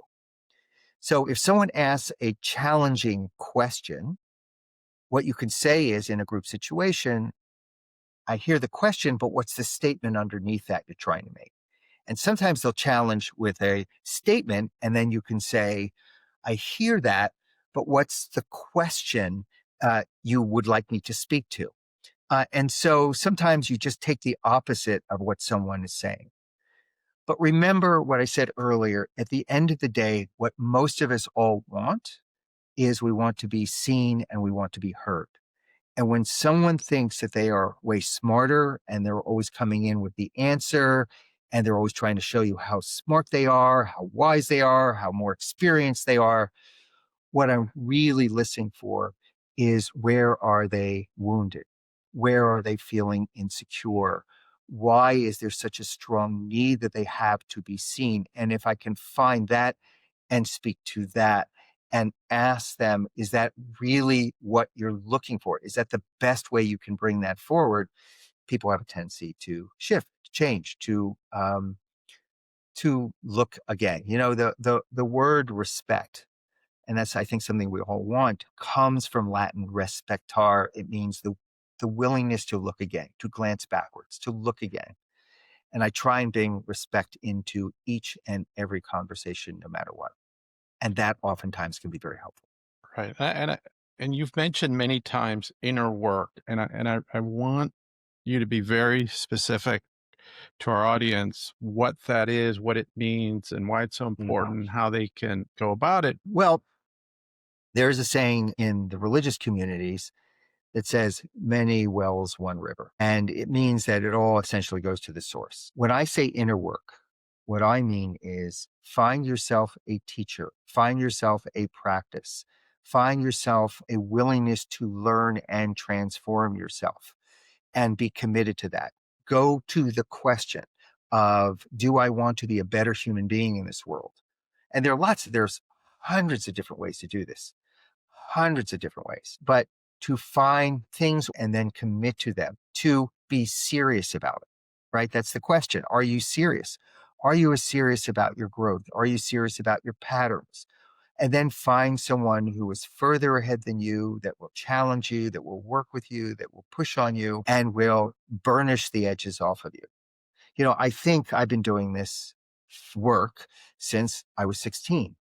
I was initiated into it when my father died in my arms. And I started going to a therapist, and then I started learning and started working with indigenous elders and started working across cultures and started learning about conflict resolution and negotiation and mediation and groups and on and on and on. But I was always committed to learning that and then bringing that forward into a better way. One of my greatest teachers, probably my greatest, is this woman that I mentioned earlier, Right. Angela Ariane. And I asked her once, I said, Angie, how do you know? How do you know when you place yourself in front of someone? You Right. go to a workshop, you listen to someone, but when you really make yourself vulnerable to someone, how do you know that they're someone you can trust? And she gave me the best answer I've ever heard. She said, I would never place myself at the feet of anyone where they themselves were not a novice or a beginner in some way, shape, or form at least once a season. And so when you place yourself, find people who can be great for you, who can teach you, make sure that you know who their teachers are and make sure that they themselves are a beginner at least once a season, that they're not the expert. Because then she said, if they're not, they become what she called role identified and open to the mischief of the ego. A beautiful phrase, mischief of the ego. And, the spiritual world, the psychological world, it is rife with people who have made violations, sexual impropriety, money, all of that stuff. I mean, it's everywhere. And I believe the reason is they just get too caught up in their own sense of self, and they're not continuously learning, and they're not a beginner at least once a season. So for me, inner work means at least, well, I try and do it on a monthly basis, which is once a month. This is a fast teaching as well. On the day of your birthday, I will always do something. For me, it's the 15th, that I've never done before in my entire life. I've never done it before. Doesn't matter what it is, but I'm a rank beginner. And the best believe that if you do that, then by the end of the year, you will have faced the unknown 12 times. And its goal is to teach you to face the great unknown, which is your own death. But if you practice being a beginner in so many things, it will help you in terms of your own inner work as well. I love that. I learned that from my mom, which is why I decided to write a novel. Hanging behind me is an electric Mhm. guitar, which between now and Christmas, I'm going to learn to play because during the holidays, I committed to go up and play a song. I agree with you 100%. I'd never heard that particular thing. I always tell my kids that your mind is like a parachute. It only works whether it's open. And I think in hypothesis, because so many things I've believed, they get turned totally upside down. And scientists believe in hypothesis. And I say, look, my hypothesis and belief is X. And I will change it when somebody gives me facts and data that is opposite, because what do I know? I mean, the older I get, the less sure about anything. I'm very sure of my values, my principles, but in terms of facts, I'll say, look, my hypothesis is X, Y, and Z, and that's based on these assumptions. And you can question my assumptions, you can bring me data, and I always want to talk to people because I want to find out, well, how did you get to that belief? And what are your assumptions? And are you open? And then the other thing that I've learned, I was sharing with our mutual friend in Mexico, is before I challenge someone's assumptions, I always ask permission.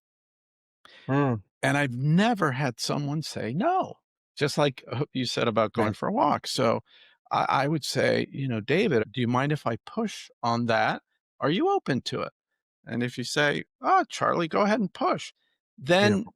uh, it only takes, 2 seconds, and they'll say, "Sure." It's also delivered in a tone and a way that I'm inquisitive, or just like putting something out there to reflect on, and then it starts a good conversation. But I don't want you to leave without me asking you some of these questions because your client list blows my mind. Jane Goodall, Oprah Winfrey, Bill Clinton. How did you end up advising such famous individuals? And do you have any cool stories you can share working with them?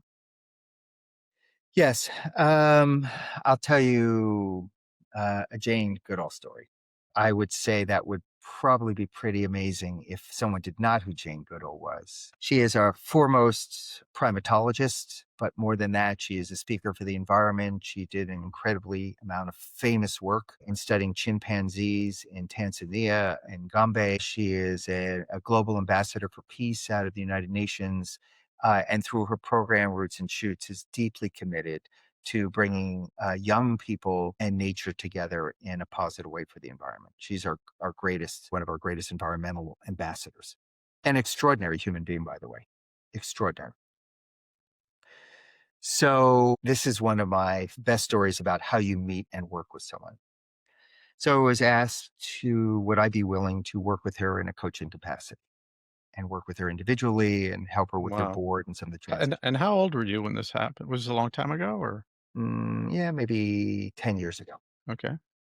15 years ago. And I've met a lot of folks and I don't get nervous very often. I just don't. It's not kind of who I am, but uh, I was really nervous because she's been a hero of mine for many years. So she stays at the same hotel in New York, and you go to the desk and you kind of give a password and you go up to the penthouse and you knock on the door, and her assistant Mary, who's been her long-term assistant, comes and greets you in, and she says, "Please have a seat." And I'm sweating. I'm really nervous. And then in the room walks Jane Goodall. I mean, it's not just Jane Goodall, it's Jane fucking Goodall. I mean, she walks into the room and she's standing there in front of me. No, I've met Obama, I've met Clinton, Oprah, and these are I was I'm usually fine. I now having an out of body experience. Out of body experience. She sits down in front of me and she's wearing what she normally wears. She looks phenomenal, by the way. Tight jeans, beautiful open Oxford shirt. I mean, bare feet. She just moves with a kind of a grace that you cannot even imagine. And she sits down. I said, "Hi, Jane. I'm David." She says, "Hi, David." And then she waits. She doesn't say a word. Now, this is someone who understands the power and comfort of silence. Remember, this is someone who spent an entire year by herself in the jungles of Tanzania observing chimpanzees by herself when she was young. So she's very comfortable in the world of silence. And I'm like skittering around. I don't know what to say. So I'm kind of sitting there and I'm waiting, and all of a sudden, and it's going through my head, and I don't know. I really want to work with her, but I'm nervous. And I look at her and I say, just go for it. And I turn to her and I say, "Jane, my normal way of operating would be I would come in and I would tell you what I do, who I am, who I've done it for, and how I can help you. And I'll give you my sales pitch. But the truth of the matter is, I may never get a chance to talk with you again. And so, what I'd like to do instead is just ask one question. And my question to you is, what is your definition of God? How do you experience God?" And she takes a deep breath, she blinks, she leans in, and we had one of the most miraculous 2-hour conversations I've ever had in my life. And that started the relationship because I Wow. went there. And I suspect that not many people start their conversation with Jane Goodall with, "How do you experience God?" But that was a favorite story for me. Wow, that's amazing. And and you've also helped clients literally achieve awards like the Nobel Prize. How do you measure success or impact in your line of work? Is it awards? Is it outcomes? Is it relationships? Is it conversations? How at the end of the day, how do you measure your impact in the work that you do? That's a really beautiful question. And as I'm turning 70, of course, I'm looking at questions of legacy and impact and did I really matter? And I'll give you a philosophical point of view, I'll give you a guiding point of view, and I'll tell you the real answer. I have very little social media presence. People find me, they find me. They come, they work with me, they work with me. And I'm not really very much interested in being that person out there. So I don't measure it in how many people follow me, and I don't measure in how much I make and whatever. And I do well, but that's not the way. I have a different standard that is important for me. And for me, impact is purely all about service. Am I being of service to others without being referential to myself? Can I help people move through, groups move through, issues move through in a way that creates a better connection? And do they feel more positive about and hopeful about their life after I've worked with them than before? But for me, impact in a philosophical way is all about service. As the saying goes, the result is unimportant. For us, it's only about the trying, it's about the effort. And so I bring my very best, and impact is measured by, do I make a difference in as they see it and as I would articulate it? So that's philosophical. Uh, in a practical way, if you were to ask me about my legacy, I work with a lot of people on the question of legacy. You and I know this. We've worked with a number of folks as well historically over time. And it's really important that a lot for folks create legacies around mental health, or I made a difference here, I made a difference there. But I see so many people feel like their legacy is, I've given enough money that I can have my name on a building. And the truth of the matter is, in 2 generations, no one is going to know who you were on the name on that building. You put your name on a building at Stanford and you give $100 million, 2 generations, no one's going to know who you are. So for me, the way I measure my impact is my kids, is my children. And I have 2 remarkable kids who are doing good in the world and are good human beings and incredibly loving. And they know we adore them and they adore each other. And they are taking everything that my wife and I have taught them and putting out into the world, either in the natural world or as a psychologist. They are making the world a better place. So for me, at this point in my life, and I've seen so much spinning of ego and, with money and all of that. Uh, I know, and in the very end, it doesn't really matter. What's going to really matter is your children and then what they do.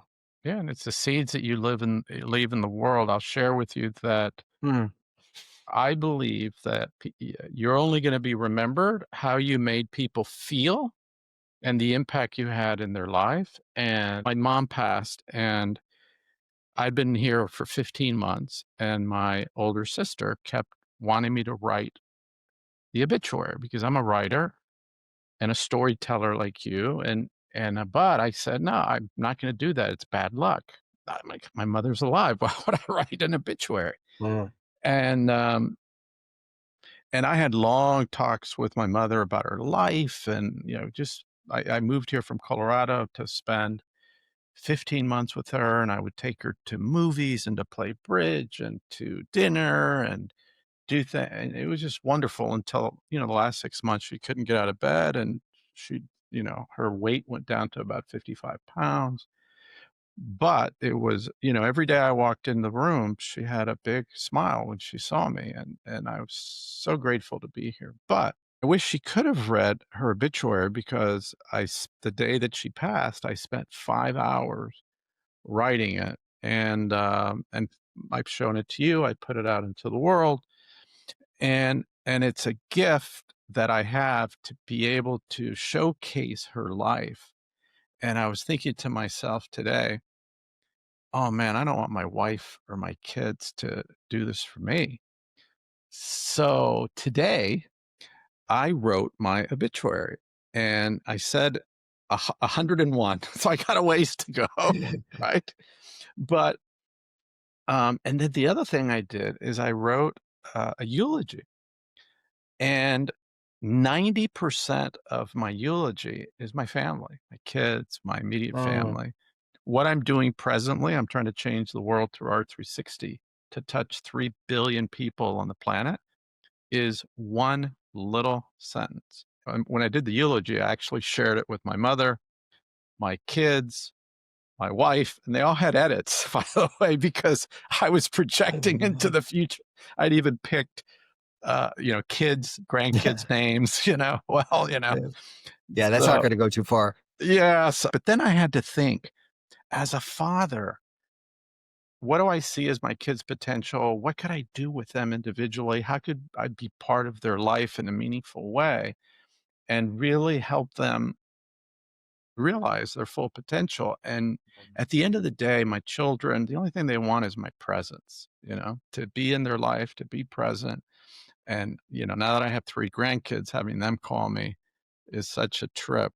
We talked a little bit about stories. You're a great storyteller. You've written a ton of books. Why are stories so powerful, and how can they change perspectives? Because you've told a lot of stories today that are very authentic, and I've heard many, many others. But what is it in our brains? You have a PhD in psychology, and divinity is really a lot of stories that are in books. That That's and probably all divinity is, actually. yeah, and look, as Jews, we tell a story over and over and over again on Fridays, and we put all our phones down and stuff and focus on families and stories. Why is that so important? I think there are certainly people who know way more about this than I do.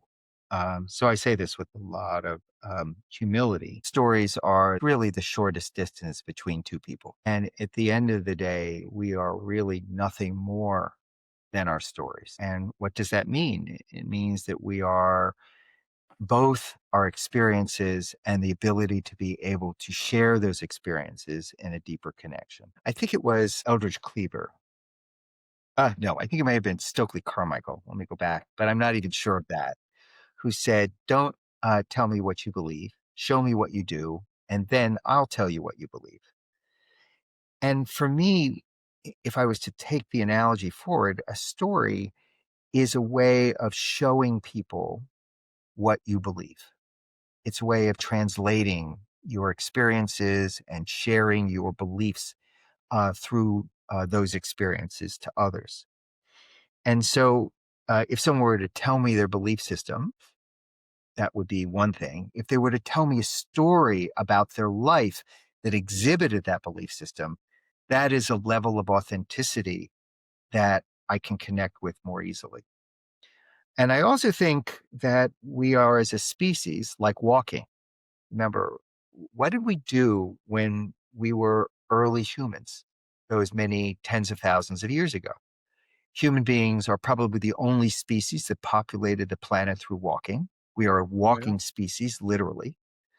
I love the Latin phrase "solvitur ambulando." It is solved by walking. But we are also probably the only species that we know of that we are have always told stories after we walked. What did we do when we gathered together as community? We sat around the fire and we told stories. It is in our genetic DNA. It is who we are as a species, that we are hardwired to share, not through facts, not through figures, not through data, not through our phones, not through intellectual concepts. We are hardwired to connect and share through story. And Yeah. that goes back generations. And I think that's really something that's very important. Yeah, when I wrote my first book, it did, all of a sudden it took off and people wanted me to come speak. And I'm like, no, it's not something I have a lot of experience in. And I always, find somebody out there that would be a good teacher. And somebody led me to a guy named Miles Martell. He Mm, wrote 6 or 7 books on communication, lives in the Philadelphia area, but he had been Ronald Reagan's speech and debate coach. And I mm. thought, like, Ronald Reagan was the best speakers of all time. And so I hired him and I worked with him for 3 years. And he taught me, what are the stories of your life that make people laugh or cry or get angry? And he got all the stories out of me. And basically, he taught me to tell the story in 6 to 8 minutes. You have 20 stories. Somebody wants you to talk for half an hour. Well, what are the 5 most important stories based on what they're looking for? If they want you to speak for an hour, well, you pick them and all you gotta do is put them in order.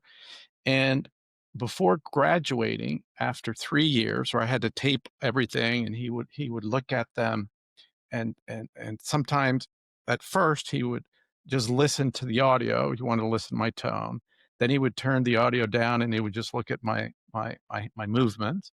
Like, why are you walking around in a square? It's so distracting. Or do you have an open face or closed face? But he said, look, one of the best communicators of our time is launching his new book.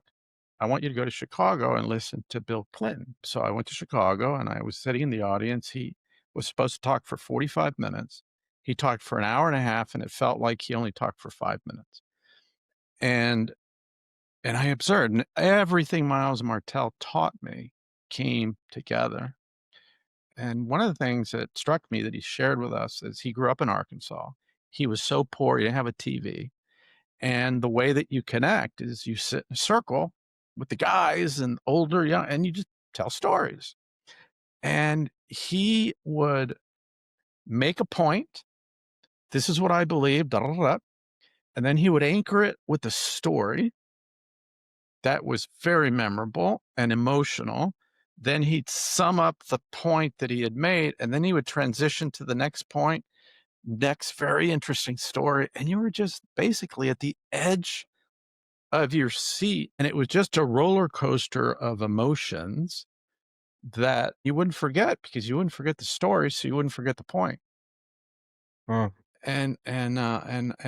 I was like, oh my gosh, no wonder he, is who he is, and he connects to people through these stories. So I have one last question, and then I'm going to open it up to you to see, what question that I didn't ask I should have asked that you want to answer. But given your background and your experience of dealing with conflict in all these crazy parts in the world that many of us wouldn't go because we may get killed, if you were put in charge of getting America less divided, where would you start? What's step one of fixing the unbelievable polarization that we are in, where, like you said, everybody gets triggered, nobody wants to talk to each other, nobody wants to have an open mind, and everybody is on this side of the street or that side of the street? That's a really big question. I'm even sitting up in my chair for this one. All right, so let's just take some of the political structure stuff out of it. Like I would get rid of, you know, I would put term limits in on Supreme Court justices, or Right, I would, I take the right. money out of politics and all that. We'll just get rid of that. Okay, If I could ask people to do one thing, and I would say whether it's in a conversation with someone right. who is vehemently opposed to you, or whether it's in your families, which might happen. When you are in the middle of a situation, hit the pause button. And what I would say is reverse the flow. After we have been in a discussion on something, I would absolutely say the best thing you can do is to stop and say, okay, let's say, Charlie, I'm a very strong Democrat. You're a very strong Republican. I'm of the very strong progressive wing. You're of the MAGA wing. And we're going to be clashing, right? If we can hit a pause, and I would say, all right, this isn't working. Obviously, it's not working. I'm going to do one thing, and then I'm going to ask one question. The one thing is, I'm going to tell you all the reasons now why I'm wrong and you're right. Ah, And I'm going to interesting. talk about all the reasons why I'm wrong and you're right. And you're going to do exactly the same thing to me. Wow, I've never heard of that. That's amazing. And then after we've done that, I'm going to ask you the question, what would change your mind? What would change your mind? After we've discussed that, what would actually change your mind? And then use that as the opening to see if we can progress in our conversation. That would be what I would do. And then I think if we could do that with Congress, that would be a good thing. I love that. That's amazing. So my final question, I really appreciate your time, is, what is a question I should have asked you that you wanted to answer that I didn't, that you can answer for our audience and leave them with kind of this one thought? Well, I do have something that I would want to leave people with. And I actually have a question for you. Love it. So I'll ask this at the very end.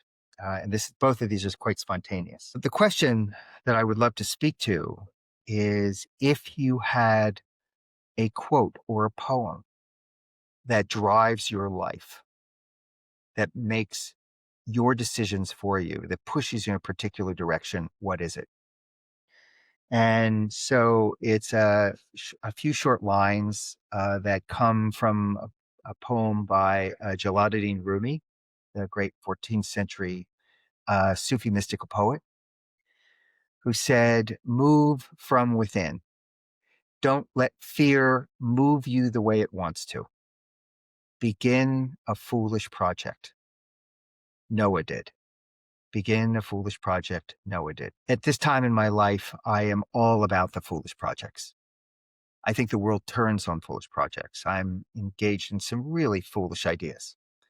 And I want to place my bets, both outwardly and inwardly, on the foolish projects. And when we talk about foolish projects, what does that mean? It's the projects of dreams, the projects of inspiration, the projects that seem bigger than possible. But if you can actually get them to happen, like really get them to happen, they can really change the world. Like the Abraham Path Initiative, it is a foolish project. It may be 100-year project. It may be a 1,000-year project. It is a foolish project, but if it can happen, something really special can occur from it. And so really the thing I want to leave your listeners and viewers with is the challenge. What is the foolish project in your own life that is you don't want to root in fear? What is the foolish project in your own life that you were willing to step behind and put a lot of energy into? Because Noah did, and look what he did to save the world.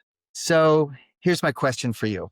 Sure. I've got a little homework assignment. I have a friend who's coming in tomorrow, a young woman who I've started to meet, and she's going to spend a weekend with us. I do pro bono work for West Point, an institution that I deeply respect and value, deeply. And I would say to anybody, regardless of what your political affiliation is, if you need a shot of patriotism and to know what is right in this world, find a way to go spend a little time at West Point. It is unbelievably inspiring what they do. And this woman is coming, Major Erin Maudlin. Erin was a valedictorian of her class. She may have been the first female valedictorian ever from West Point.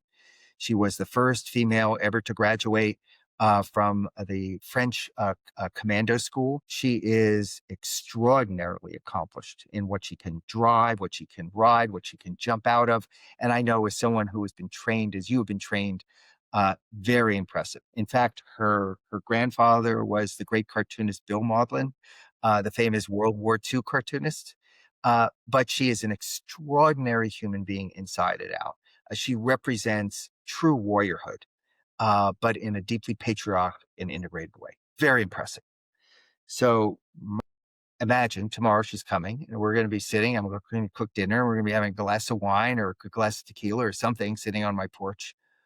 What's the question that you would have me ask her that you would want to know the answer to? Because I'm going to report back to you. You know, I went to the other service academy, the Air Force Academy, and spent a lot of time at West Point and also the Naval Academy. But, 10% of the population have this gene to serve. So Mm. I would, and we all have our story of how that kind of happened. But I'd love to know, what is it about her that caused her to go into the military? I was called by, there was a sexual assault scandal at the Air Force Academy in the 2000s. The military whitewashed it, and they brought in a woman, first woman on the Armed Services Committee, first woman in Florida to be a member of Congress. Her name was Tilly Fowler. And they called her in to do a 3-month investigation. And based on that, 2 generals got demoted, which is extremely rare in the military. And the panel came out with 21 different things. And she called me up on the phone. I was on the State Board of Education, and I was known as a little bit of a maverick. And she said, "I want you to be the chairman of the Air Force Academy." And usually they're generals or U.S. senators. There's 4 senators, 4 congressmen. And I said, "Well, why are you calling me? Why me? And first she said, because I'm asking. I said, well, okay, but why? He said, well, because you retired as a captain. Your last year, you, without there being an honor scandal, conducted 250 investigations and you kicked out 60 cadets in 1 year. That's never happened before. And if we have a general, they're kind of already part of the system. Mm. So I went and I was there for 6 years and I did what I had to do. But I'd I'm love sorry, to. you ran the Air Force Academy? Yes. So the President Bush and then Obama appointed me. There was 4 U.S. senators, four congressmen, seven appointees. Colorado congressman's now the governor of Colorado, but I was there for 6 years. Every single year, you had to get reelected, and the military tried to a coup to get me off because I was there for a reason. I was very diligent about it. There was hundreds of girls, women that were sexually molested, raped, all this stuff over Mm. a very long period of time. Mm. And the last class with no women was 1979.